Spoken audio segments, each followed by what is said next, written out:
Mummy papa 11 बजे की गाड़ी से आ रहे हैं।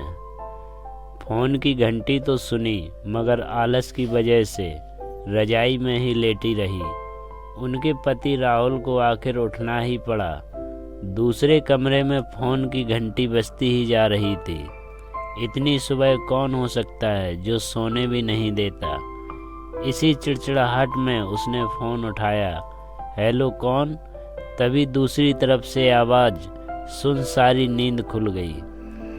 नमस्ते पापा, बेटा बहुत दिनों से तुम्हें मिले नहीं, सो हम दोनों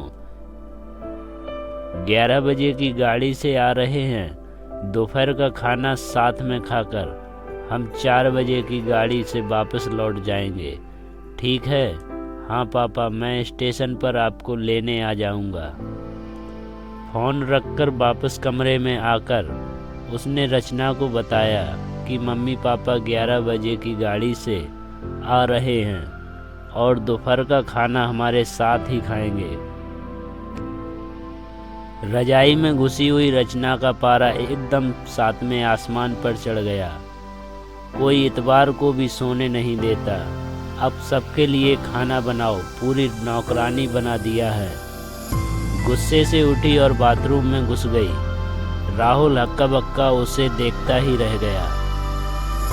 जब वो बाहर आई तो राहुल ने पूछा, क्या बनाओगी? गुस्से से भरी रचना ने तुनक के जवाब दिया, अपने को तल के खिला दूंगी। राहुल चुप रहा और मुस्कुराता हुआ तैयार होने लग गया। स्टेशन जो जाना था। थोड़ी देर बाद गुस्सैल रचना को बोलकर वो मम्मी पापा को लेने स्टेशन जा रहा था। वो घर से निकल गया। रचना गुस्से में बड़बड़ाते हुए खाना बना रही थी। दाल सब्जी में नमक मसाले ठीक हैं या नहीं की परवाह किए बिना बस कलछी चलाए जा रही थी। कच्चा पका खाना बना बेमन से पराठे तलने में लग गई। कोई कच्चा तो कोई जला हुआ। आखिर उसने सब कुछ खत्म किया, नहाने चली गई।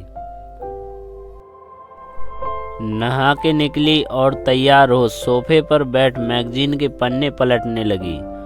उसके मन में तो बस यही चल रहा था कि सारा संडे खराब कर दिया, बस अब आएं खाएं और वापस जाएं।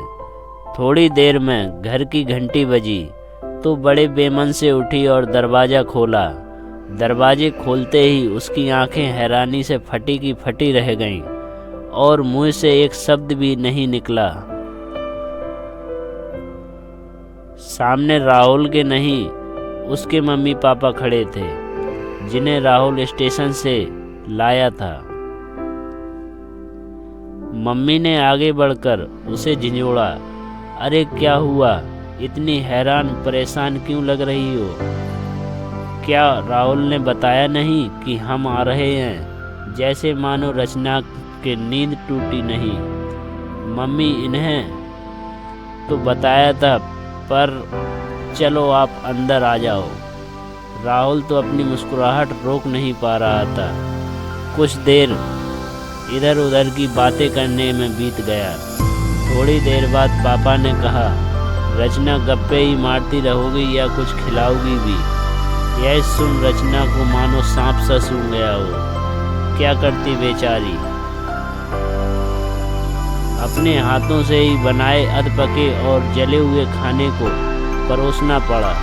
मम्मी पापा खाना तो खा रहे थे, मगर उनकी आंखों में एक प्रश्न जिनका वो जवाब ढूंढ रहे थे। आखिर इतना स्वादिष्ट खाना बनाने वाली उनकी बेटी आज उन्हें कैसा खाना खिला रही है? रचना बस मुंह नीचे किए हुए बैठी खाना खा रही थी। मम्मी पापा से आंखें मिलाने की उसकी हिम्मत नहीं हो पा रही थी। खाना ख़त्म कर सब ड्राइंग रूम में आ बैठे। राहुल, कुछ काम है, अभी आता हूँ, कहकर थोड़ी देर के लिए बाहर निकल गया। राहुल के जाते ही मम्मी, जो बहुत देर से उसे चुप बैठी थी, बोल पड़ी, क्या राहुल ने बताया नहीं था कि हम आ रहे हैं? तो अचानक से मुंह से निकल गया।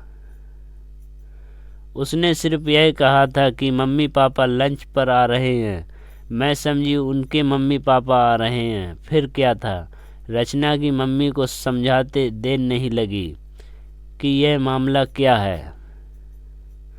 बहुत दुखी मन से उन्होंने रचना को समझाया, बेटी, हम हो या उनके मम्मी पापा, तुम्हें तो बराबर का सम्मान करना चाहिए। मम्मी पापा क्या कोई भी घर आए तो खुशी खुशी अपनी हैसियत के मुताबिक उसकी सेवा करो। बेटी, जितनी किसी को सम्मान दोगी उतना ही तुम्हें ही प्यार और इज्जत मिलेगी। जैसे राहुल हमारी इज्जत करता है उसी तरह तुम्हें भी उसके माता पिता और संबंधियों की इज्जत करनी चाहिए। रिश्ता कोई भी हो, हमारा या उसका, कभी फर्क नहीं करना चाहिए। रचना की आंखों में आंसू आ गए और अपने को शर्मिंदा महसूस कर उसने मम्मी को वचन दिया कि आज के बाद फिर ऐसा कभी नहीं होगा।